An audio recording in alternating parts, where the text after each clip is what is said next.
Well, hello again, and welcome to this week's episode of Politics in the Pulpit, which is a lectionary-based preaching resource that likes to relate next Sunday's readings with what's going on in the world. My name is Michael Wakelin. I worked for the BBC for many years, and I'm now Executive Chair of the Religion Media Centre, Executive Producer of Pause for Thought on Radio 2, and a founding partner of the Religion and Belief Literacy Partnership. As usual, I'm very pleased to say that I'm not the one providing the wit and wisdom for this podcast this week. That's in the safe-ish hands of Paul Kerensa, who's a very wonderful man, a very funny stand-up comedian, having performed all over the place, and top comedy writer with TV credits including Miranda, Not Going Out with Lee Mack, Top Gear, and many more. He's written tons of books and is fabulously well informed, aka geeky, on the history of broadcasting. But most importantly, he's one of our absolute best contributors to Pause for Thought with Zoe Ball. Wonderful to have you with us, Paul. Thank you, Michael. I can't possibly live up to that introduction, but I thank you for it. And you are actually quite a historian of broadcasting, aren't you? I've discovered, and your knowledge goes very deep indeed. And you've been celebrating lots of 100-year anniversaries for the BBC. I have, yeah. This project came about a few years ago, during the start of the pandemic, really, when I started digging a bit into radio history, and I could see the centenary of the BBC coming up. And about 2 years from when I began working on this, I thought I'll try a TV drama about this, and that was the BBC passed on that because it was a little bit looking back and early years, and they wanted to look forward. I think so I'm writing a book about it, and then I thought to do this research. I thought it'd be nice to know not just a bit about the early days, but I thought, can I just be like the go-to person on this? Let's give ourselves that. And I had the pandemic. I had all my stand-up work cancelled. Yeah. And the centenaries keep coming. So yeah, last week it was the earliest BBC recording, which was of George V in 1924. And then in a few weeks' time, we've got The Cello and the Nightingale, which, a lovely tale of this Surrey garden, giving almost the world's first outside broadcast of a nature moment. So yeah, I just love the idea behind early broadcasting, and I'd taken for granted, I think, how revolutionary it was, the idea you could actually speak to people beyond your own walls. Before that, it's the telephone could do that, but apart from that, this idea, and we're still employing that today, and certainly in the pandemic, the way that we couldn't go to church anymore, we have to then all become broadcasters, live streamers, podcasters, and the like to try and keep in touch with that. And the opportunities that we all now have, thanks to social media and all of these things, I think still employs those ideas those century-old pioneers had. And religion was very much at the beginning of broadcasting, wasn't it? It was Mm. part of the very first broadcasts. Absolutely. You can go right back to Marconi in the sort of 1900 or so, was actually talking about this idea of using radio to link together God's kingdom. And that's an incredible idea behind that. The world's first speech broadcast, essentially, Christmas Eve 1906, inventor called Reginald Fessenden read Luke's gospel, not all of it, but it was Christmas Eve, so we did the Annunciation to the shepherds. I love that idea that literally the very first words ever heard on radio anywhere in the world Yeah. were "Do not be afraid." And Yeah. people Yeah. were terrified because they'd heard Morse code, and that was it. And then Reith comes along, BBC, and that idea of we need to give people not just low form of entertainment, but elevate the conversation. And that certainly was the idea behind those early broadcasts. And I think that's still something that public service broadcasting can stand for today. The church was a bit alarmed, wasn't it, that people might be listening to worship wearing hats, standing in pubs and It's things. true. Yeah, exactly. Yeah, Reith wanted to broadcast the royal wedding between what became George VI and the Queen Mother, as many of us would have known her. So this is spring 1923, and the royal couple were behind it. But the Dean of Westminster said exactly what you just said.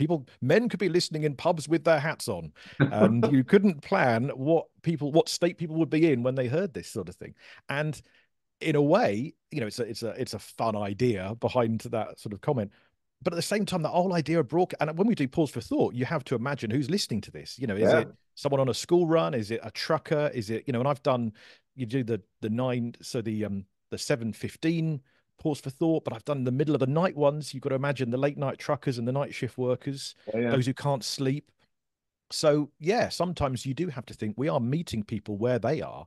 And Yeah. behind the very first religious broadcast in this country, the first broadcast church service, a few months before the BBC, a guy called James Ebenezer Boone in Peckham had this idea to use radio to send a church service out there for the housebound and hospitalized. And people then sent him telegrams and messages saying it's incredible that I can't get to a church because I'm ill or whatever, have been for many years. And you brought it to me where I am in my bed, and they felt so blessed by that. And that's, so forget in pubs with hats on, if you reach people, if you can bless people lying in a sick bed, I've just come out of hospital myself, and I've had many hospital stays. So I feel this very personally, that the opportunities of not just broadcasting, but of using technology for connection, to bless people, absolutely vital, important, and helpful. At 7:20 in the morning, you could be talking to people not just not wearing hats, but not wearing anything at all if they're in the Very shower. good point.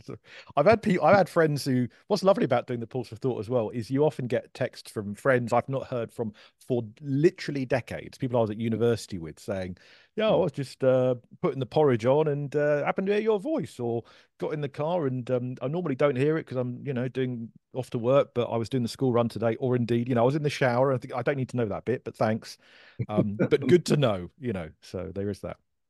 So I've heard your stand up, Paul, and you're very funny. I'm not sure you're much of a political comedian, though. Would that be fair? I think that is fair. Yeah, and I think I sometimes wonder about that. But at the same time, I have the early years of my writing career.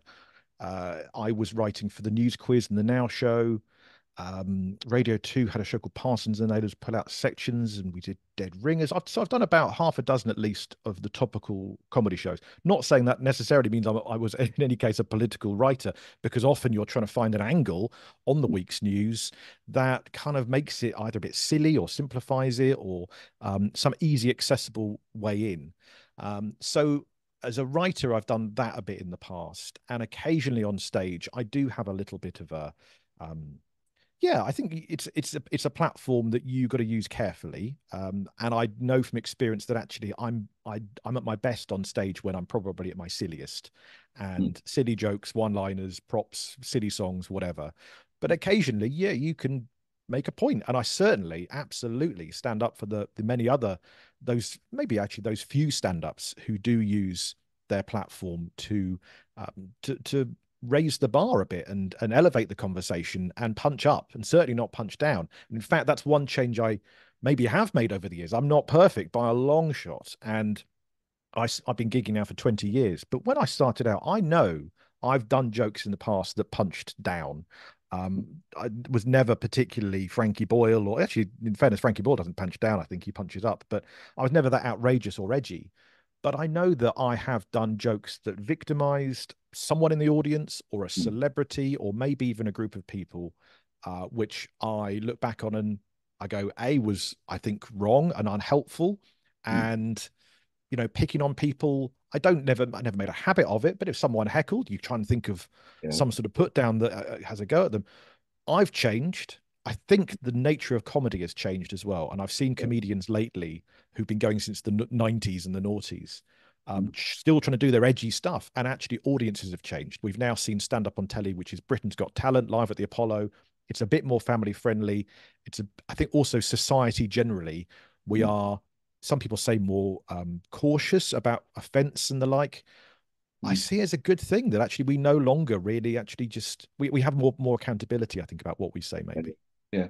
And what about politics and the pulpit? Do you think the church should keep its nose out of politics, or are they inseparable? Well, I think it's a bit inseparable, but I think it's such a politics is such a catch-all term, isn't it? I always think of politics with a big P and politics with a little p in a way. So politics with the big P, a party political preaching is certainly risky. I'm not saying it should never happen, but it's, if you're as a in the pulpit and it's not a place to tell people where to vote, I think. But with a small p, we are all political. And I remember after was it around the Brexit referendum, and everyone got a little more opinionated on social media. And a family member of mine was saying, "Oh, everyone's a politician now, aren't they, online? Can't we just go back to sharing cat videos and the like?" I think, yeah, but at the same time, when big things happen in our lives, and it can be, the migrant crisis is such a huge thing. to what degree do we remove ourselves? Do we never engage with that, as people and as preachers? mm, And mm, social justice, of course, such a vital part, I think, of what role the church can and should play. mm, So I think, yeah, absolutely, you have to engage with these things to a degree, but it's that tricky thing, isn't it? To what degree people make mistakes. We're all human and fallible, and sometimes we'll overstep. mm. But hopefully, there's a bit of a line between campaigning for what's right and saying you should put your X in this box. So I think in that sense, I'm going to say maybe. It's funny, cat videos had a mention last week as well. I think partly because we were thinking about how awful the news is, and sometimes you just have to cut off from it, and cat videos can be amusing. Exactly. But anyway, we're recording this a little bit away from the actual date this is relevant to, i.e., Sunday the 19th. And the headlines at the moment are about the potential ceasefire in Gaza, train strikes. But I'm very obviously we're all very much hoping that the suffering will come to an end for all parties in Mm, the Middle East because it's been so absolutely ghastly. absolutely. Um, so let's turn our thoughts to the readings for Sunday, the 19th of Hmm. May. I think there is a very obvious theme that kind of leaps out and grabs you. Yeah. I just wondered, what if you were preaching then on that Sunday, what would you be going for as your topic? Well, I think if you didn't do Pentecost, it would be odd, wouldn't it? Really, and it's Pentecost, really. So Acts 2 is of course the key reading here. It's one of the readings, and it's I think the key reading. It's the Holy Spirit coming. Um, it's one of those festivals in church that I think sometimes we don't know quite what to do with it, or parishioners maybe or congregants sometimes can not quite should be sure what to do with it. So sometimes it's a way of the preacher to lead the way a bit on this one because we know what Christmas is. Hmm. The world knows what Christmas is. The world has a pretty good idea what Easter is. Although that said, I do remember doing pause for thought on a couple of Good Fridays. I kept wondering why you always got me to do Good Friday on pause for thought, and it took me a while to realise that actually it's quite helpful to have a Christian on Good Friday, probably. And a lot of the Christian ministers are a bit busy, kind of doing church services and things. So the Christian comedian was probably the in case of emergency break glass on Good Friday. But I've had a few stand-in hosts who between the songs, we're about to do the pause for thought on Good Friday, Easter weekend. And I've had literally at least a couple of the stand-in hosts go, so what is Good Friday? And this is off air, we're about to do the pause for thought and go, is that when Jesus was born and you think you kind of thought you'd know this stuff like that, the 101 stuff. Yes. There's a tremendous advert that was put out by Tesco's a few years ago now. I read it on Maundy Thursday, traveling back up home to Macclesfield. And the advert was Good Friday just got better. Beer and wine on special offer, Ooh, which yeah. I did actually make a bit of a fuss about, and Tesco withdrew the ad quite Did quickly. they? Oh, They well done. misunderstood the word good in this. Yes, clearly. Anyway, Maundy Thursday just got Maundier. That's not really yes. Maybe it's time for that to come back. But yeah, yeah. So similarly, Christmas we know about, Easter many kind of know about, but at the same time, reminders are helpful. I think it's fair to yeah, say. yeah. Um, So and Pentecost, Pentecost Paul. Let's focus on that and because Pentecost certainly too. what's going on. When I've mentioned this before, but when we do scriptural reasoning with Jewish and Muslim friends, we look at each other's scriptures together, and the practice involves reading a text and then everyone in the group picking out a particular word that leaps out at them from the reading. And reading the Acts word, I was noting down the words that leapt out at me, and there really are rather a lot of them that are very surprising in the context of a scriptural reasoning. I've got Mm, violent wind, brilliant. bewilderment, utterly amazed, Mm, amazed and perplexed. Oh gosh, they're not drunk. I mean, these are things that are really, yeah. really, catch your imagination. So, what do you make of this? Really? What's going on here? It's a compelling scene, isn't it? It's one of the key scenes really from the Bible. And I think one of the things, of course, with the way we encounter a book, like, for example, the Bible, is every page kind of looks the same. They're all the same font size, text size. And, it's only when you really properly read it and are told it that you can go, actually, this story is the birth of the church. This is massive, and um, I preach at our local church here. We have a preaching team that we meet up every month or two and talk through things. And we're constantly reminding each other that actually we've got many people in our church who are new to church or newish. And we take it for granted that people have been there for years. But actually, there are many new Christians or many who come along because they bring the children along, but actually are still learning those elemental things. So for every year, although it may feel to a preacher like, oh, I've got, Pentecost, here we go again, actually, for many people coming to church, they don't know the story of Pentecost and they don't know this story. So I think on one level, a Pentecost sermon really needs to tell that story and not take anything for granted. So just give us the essentials. What happened? Who was there? And why is this so crucial in the birth story of the church? It is. I think you were saying about how to talk about Pentecost. I mean, I've had birthday cakes in the past with candles on because it is the birthday of the church. And this reading includes the first ever sermon, in fact, which Peter delivers, which is interesting. What do you make of it as a sermon? It's not got many jokes in. Well, it hasn't certainly, but it has got the accusation of they're just drunk, that's all, So this, which is certainly something that stands out, the fact that these very first Christians, and within a few chapters, they are called for the first time Christians, actually get the name. But the very first accusation is that these people are drunk. That's literally what they're called, And then a defense of no, they're not. No, this is what's going on, And I think there is that thing. I've been to lots of churches in the past, different types of church, deliberately. And in fact, the first book I did, called So a Comedian Walks into a Church, was all about me trying to go around the country doing comedy shows and ending up at different types of church. And I particularly wanted to broaden my experience of that. So I've been to Pentecostal churches and evangelical churches, Anglican churches, Methodist, Baptist, and everything. And some churches that almost preach on Pentecost through the year, and actually go, speaking in tongues is a thing we do in this church. Other churches who go, we don't really do the speaking in tongues thing. Others do. We'll get that. They did back then. Maybe that's so. There's always that sort of element as well that churches will differ on. So it's worth maybe reflecting briefly on that or not. I don't know. But as a non-church leader myself, but it's just being aware of that, at least, I think, that's something that that different churches will differ on. But either way, it's more about the message behind that, I think, and the fact that we have, I mean, look, all of these wonderful different countries are listed here. Every nation living in Jerusalem. These people are all from Galilee, and yet we hear them speak in their own native languages. Here we are, Parthians, Medes, Elamites. This is one of those readings that whoever's reading it leaves in advance goes, oh no, I've got to work out how to say all these words, Phrygia, and the like. And we hear all these people speaking in our own languages about the wonderful things God has done. Yeah. Brilliant. Wouldn't that have been amazing to have heard that and actually hear what they were saying about the wonderful things God had done? Just to be part of that extraordinary atmosphere. But it is the words that leap out at me. The wind, it wasn't a gentle breeze. It was violent. Absolutely. It just, expresses something really quite extraordinary. Yeah, I it is. write down the word extraordinary.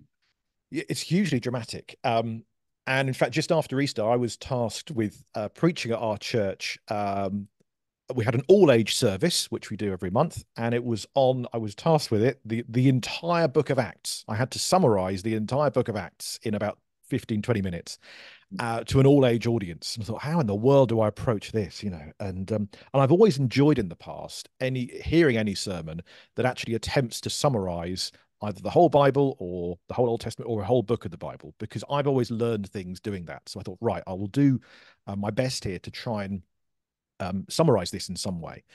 And again, how do you do it to an all-age audience? I was thinking, well, actually, the Acts really, so much happens. It's an active book, and this is one of the most active parts of it. So it felt to me like a Netflix drama series, and it felt like one of those previously in the Bible, here's your little summary of what happened. So we kind of whizzed through the book chapter by chapter, like they're episodes in your latest binge watch. And because it's got prison breaks and storms and the growth of the church and all of these things. And this scene essentially is huge as well. And so then what I did to make it all age was kind of cast it a little bit, wrote a keyword out that each of the Peter and Paul and John and the prison guard and things might say. and have them almost acted out like a nativity. So that way, that sort of got it acted on its feet a little bit more. Of course, it was a pale imitation of how it may have looked at the time, but as you say, this is a scene that I think does deserve to be pictured in some way and imagined. Of put yourself in that scene. What would this have been like? You know, because it's a huge moment, almost one of the last huge moments in the Bible. Because after this, of course, we get more letters and theology and the like. So in terms of the actual things that happened when the church began, this is it. It's where it all comes from. And what is the key message for you that comes out of this particular extraordinary passage? Well, I think you've got I think there's some risks actually in this passage in a way, and the way it can be interpreted, because there can maybe be a tendency to think of Pentecost and the delivery of the Spirit and the Spirit's descent with us as sometimes a passive thing, that actually, you know, where there's the waiting on the Spirit. There's often that sort of tendency to think of that. You know, we wait on Jesus. Whereas I sometimes wonder, what if he's waiting on us? You know, what's our role in this? You know, it's not just about us just waiting and, you know, things might happen and those sorts of things. So in a way, sometimes because the text sometimes makes us think about things that will happen, and the disciples are there waiting for things to happen. But this is a thing that has happened in the past. Jesus has been, he's come to earth, he's died, he's raised, he's ministered, he's ascended, and now the Spirit has descended. It's the completion of that Trinity in a way. So that's happened. So in a way, I kind of think we've got to stop waiting for the Spirit to descend and maybe start living that Spirit-filled life. What does that mean to us now that we've got that Spirit moving through us? And one of the keys to that, I think, is, as we said, so many languages and nations living here together. This is a story for everyone. There's a lot in Acts about, you know, it begins in Jerusalem and it ends much more global. You know, it ends in Rome, but via all sorts of places around there. And what I love as well, which I only really clocked when we went through this Acts guide recently, was it specifies the numbers of people. You start off with a dozen, and then, you know, 100, then it's 500 or 1,200. It specifies specific amounts of people, believers that were there that day, and the growth of the church. You can kind of clock it in a way. So, and it's for everyone. It's for all. So this is, I think, something that really says we need to be thinking of unity, and thinking of others who are, and praying for others who are not like us, you know, which goes back to the whole love thy neighbor thing. You know, who is my neighbor? The fellow across the world, the family we don't know. They're all part of God's hope for the world.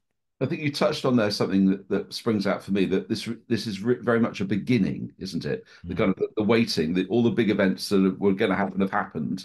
Now the Spirit's come. Now we start. This is where the gospel breaks out and goes out to all the world, as in, you know, all the people speaking it in different languages. Also, we think of Pentecost, you know, it's sort of been so adopted into the Christian faith that we think of it as, oh, it's a Christian festival. But of course, it's a Jewish festival, Pentecost. It was also a kind of harvest festival, where it was the end of the barley season, the beginning of the wheat season, apparently. And it was also seen as the day Moses received the law traditionally.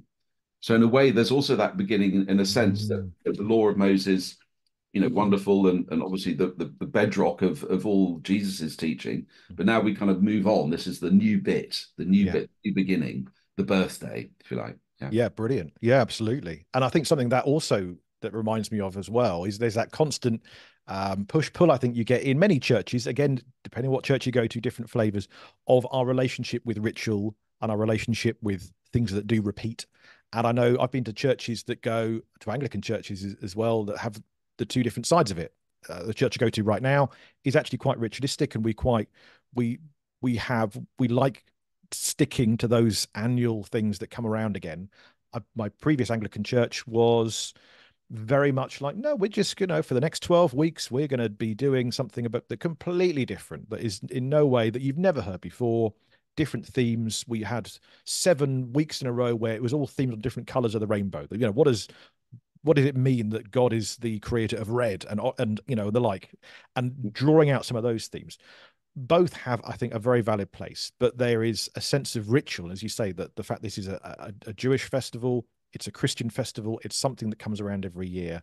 And I like a bit of, I mean, I quite like a bit of ritual. I like a bit of I like that idea that we are connecting through celebrating this with those who've gone before, year in, year out, and celebrating that fact. And I think sometimes it's nice to be tethered back to that again, just to remind ourselves of all that's gone before and all that will come. So the Acts reading is clearly the kind of overwhelming steer for Sunday's teachings, but also we ought to touch on the other readings too. The reading from Romans 8:22 to 27, for example. And I just wrote here there's a lot of groaning going There on. is there is a lot of groaning. It's an interesting, term I find. Yeah, all There's a creation has been pain. groaning as in the pains Yeah, of childbirth right up to the yeah, present time. yeah, Yeah, yeah. And yeah. the first fruits of the spirit, are associated with groaning inwardly. Mm. It's not just a joyous outbreak of happiness. There's a pain to this process, which I think is interesting, especially talking to a man freshly out of hospital. Well, I've heard a lot of groaning in the last week in hospital, and I wasn't on the maternity ward. Obviously, I'm male, but it was there was I was in overnight, and you don't get a lot of sleep on a shared ward in a hospital Yeah. when other patients are suffering at different things. But that's part of life. It's part of life, and you come through it. You come through the groans, but you have to groan now and then. You have to. I'm speaking to you now, having it's sitting in a comfy chair with cushions, but that's life. And you heal, you recover, you go through. But this is, as we'd said in the Acts reading, it's the birth of the church, and almost the Romans reading then, in accompanying the birth with the groans. You can see the link there. The pains of Yeah, yeah, childbirth. yeah, yeah. It's not necessary. The birth is not a straightforward process, and it's a dramatic and intense process.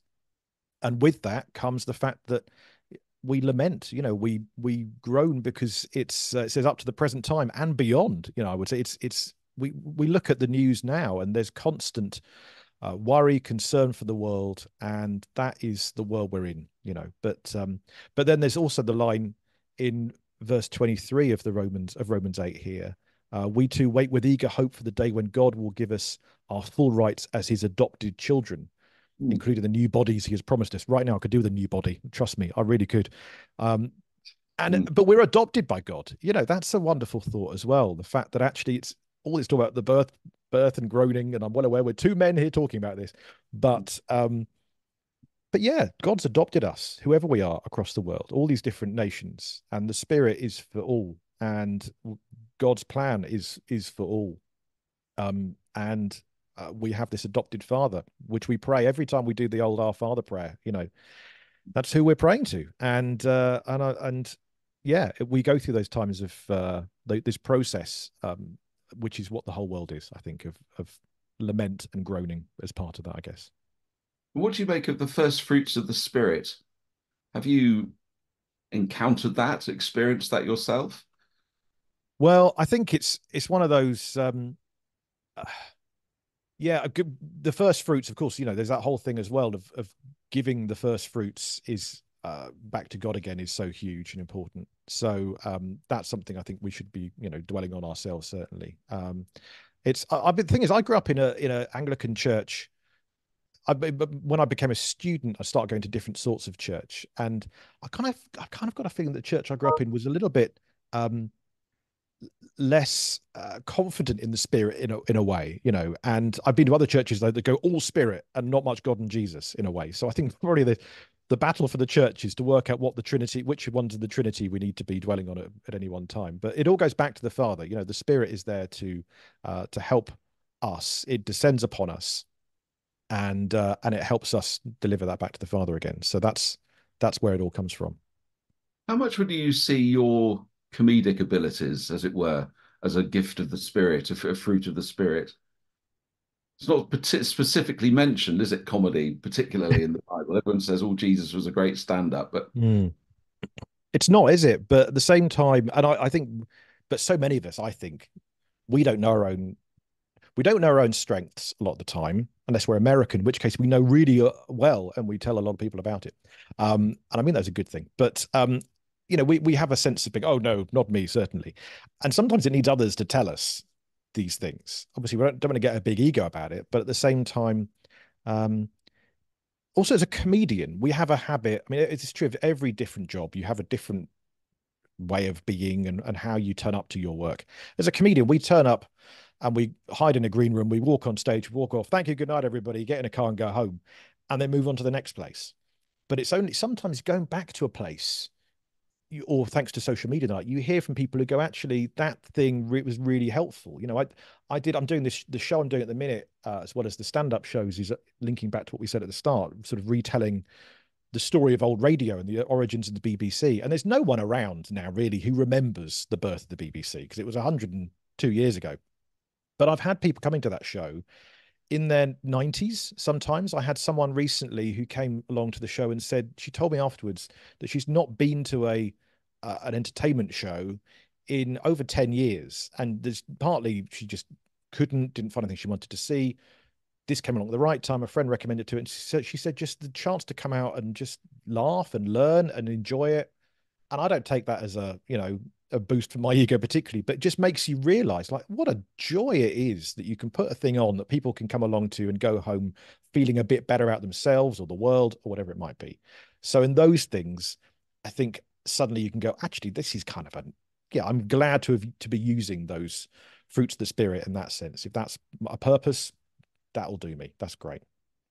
We ought to look at the final reading too. The reading from John 15:26 and then 16, 4b to 15. Yes. And this talks about the coming of the Spirit, and the different terms for the Spirit too, as our advocate is mentioned here. It's one of these bits of John that I find quite difficult, but I wondered what you made of it and what you would like to draw from that as something we could bring to the preaching on Sunday. Yeah, I did a bit of I did theology as a degree years ago now, so I've Did forgotten it you all. really? I I didn't know did. that. I did. And with a particular focus on John's gospel. And we did a lot, I recall, on this notion of the advocate, that actually that's his terminology Mm. for the spirit, which is a wonderful idea, I think, that I like. What I do like about John's gospel is that he just does give that different angle on things.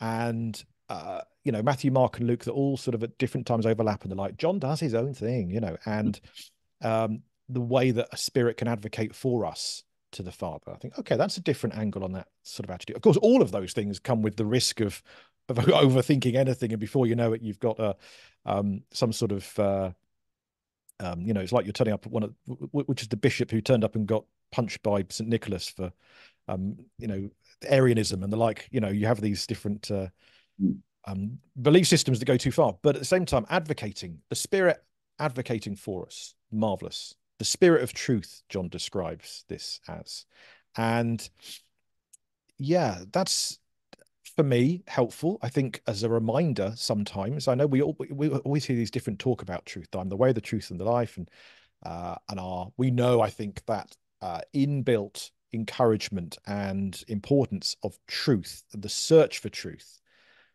and tying it with today's world, in a sometimes people say a post-truth world, let alone, we've had fake news, we've had that era. That ship has sailed. Now I think we're almost onto fake history, with AI and the like, the fact you can't trust anymore video that you're seeing if that's not true now, it is within 6 months' time. This is literally the year of change in terms of how we trust the news, how we trust what we're told, what is shared online, reading more carefully, looking at sources more carefully. We all need to be doing this in a way that probably academics were the only ones doing many years before.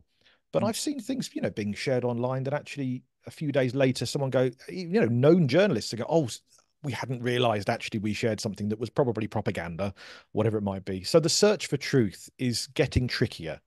And the fact that this is a spirit of truth within us, great. But once again, like I was saying earlier, there's not a passivity to that. There's got to be we've got a role to play in this. And that is our determination of what is true, and amplifying that. And I've seen, and I'm not pointing fingers or anything, but I've seen Christians, I know of Christians who in the last few years have, I think, probably said things, in the public space that are, if they're knowingly untrue, to go about to further a different cause, a political cause, or whatever it might be, that is something I think that we need to be conscious of, put it that way. So I'd probably talking around the issue a little bit too much, but I just think in a world of political extremism and the like, we just need to be very cautious that actually truth is at the heart of everything. That needs to be kind of ring fence the truth, and then everything else will be okay, I think. I actually wrote down a passage from this reading in John chapter 16, which I wanted to share with you because it's kind of, in a way, John writes it out like a really neat, logical package. And I wonder what you make of it. When he comes, he will prove, the Spirit, when he comes, he will prove the world to be in the wrong about sin and righteousness and judgment, about sin, because people do not believe in me, about righteousness, because I am going to the Father, where you can see me no longer, and about judgment, because the prince of this world now stands condemned. Very neat little package there. Mm. But what do you take from that? Yeah, I think he's a great writer. I think Yeah, yeah. he really is. I think it's he does unpack things in a way that is just very helpful. Although I say helpful at the same time using terminology that, and again, if we're preaching at a church, I think sometimes words like sin and righteousness, Hmm. um, and judgment are things that they all come with. We might think we know what we mean by them, but sometimes your listeners, your congregants, your audience might need some help with that as well. So I think there is an element that we need to be cautious of that. Well, not cautious, but just aware of that, certainly, as we approach those things. So in this case, then, yeah, we Jesus has come to upturn these things, and in terms of what we thought of as sin, Yeah. and how he has absorbed that for us. And sin is not believing in him, in fact. Yeah, According to- well, there you are. Exactly. I think it's he's redefining in a way what we think of as sin. In a way he's redefining all of these words, righteousness and judgment as well, Yeah, because that's what Jesus does. He redefines. The past is the past, and he is the way from now on. yeah. So yeah, definitely. And it then goes on to say that when the Spirit of truth comes, he will guide you into all truth. So this is not an easy task. This is not something that we can just go, I wouldn't necessarily expect that everyone at the end of the sermon goes, oh yeah, I get it, I've heard the reading now, I get it now, everything's fine. We need help with this, We so do. that's Yeah, okay. It's okay to be helped along the way. yeah. Okay, Paul. Well, I think our time together is coming to a close. I'm particularly grateful for you doing all this while probably not feeling 100%. Oh, that's absolutely fine. I'm very delighted to be in your company and sitting down. I'm very glad to be as a stand-up. I'm very happy to be sitting down for some time. So I'm available for all sorts of sit-down bookings for the foreseeable. Presumably, you're not going to be on stage much in the next few days, at least. Well, you say that I'm doing a show down the road, literally a mile away, and I'm thinking I can Oh, get a taxi, and if they can get me a soft and comfy chair, I will be there. A few days after my being in hospital, but yeah, I've had to cancel a few shows and things, but that's such is life, and we're all works in progress, and I'm looking forward to these new bodies that we've been promised in this yes, well, they'll come city. along. But you could also have an opportunity to push your podcast because you broadcast yourself, don't you? I do. That's true. Yes. So the podcast, again, this is, and whenever you start a creative project, you never know how it will end up, I think. And that's part of the joy of it. So, yeah, the British Broadcasting Century is my podcast. I make it myself. It's not a BBC podcast, but it's about the BBC, by which I mean the British Broadcasting Company, the very early years. And I kind of thought I would have stopped by now. Once the BBC is sort of celebrated its centenary and we got to its launch, I kind of thought, well, that'll be it. And then you discover, oh no, now the story just gets going, because then you get the innovations and the firsts of broadcasting, the first radio drama, the first religious broadcast, all those ideas that really came about from just people going, we've got a microphone, we got to use it somehow. They say the microphone was the most voracious beast known to man because you've just got to keep feeding it. And I think the same is certainly true now. So I've loved delving into those earliest tales and finding new things, I think, as well, about some of those very early moments. So that's been really exciting. And yeah. We must find the anniversary, a big anniversary of Pause for Thought, and celebrate it at some time. There must be Oh, the first absolutely. time it was ever called Pause for Thought and broadcast as Pause for Thought. Of Indeed, I think it was April, which is we just had one of them, and I think was it 1970 or 67? Can't remember, but it was, yeah, I think it was sometime around then. It was definitely spring. Spring is a good time for new changes, new starts, clearly. So there we the are. like Pentecost. Like Pentecost. All right. Perfect. Look at that. Smooth. Thank you so much, Paul. So, just to say to our lovely listeners and viewers, if you've enjoyed this episode, please do leave a review, and you can also please share it with friends. We also have online spaces for further engagement and discussion about faith and politics on Twitter at Public Issues or using the hashtag Politics in the Pulpit. We also have a Facebook group which you can access through the Joint Public Issues Team's Facebook page and the website jpit.uk. That's jpit.uk. There's some great stuff on there. Thanks to producer Annie. Thanks so much to Paul, so much. And we'll see you again next week.